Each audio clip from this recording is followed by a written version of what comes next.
लोग हमनी के देखी शाम के समय आ गए जो हम बनी आकाश बड़े आई देखी हई लोकेशन देखी खेत में आ गए आदमी थोड़ा फूल पौधा लगावे खातिर गमला में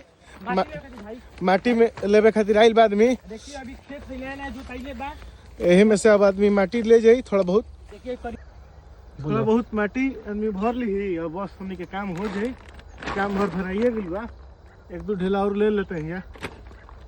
ज्यादा ले ला झोलो फट जाई नो लेके जाए के बा गाड़ी पर।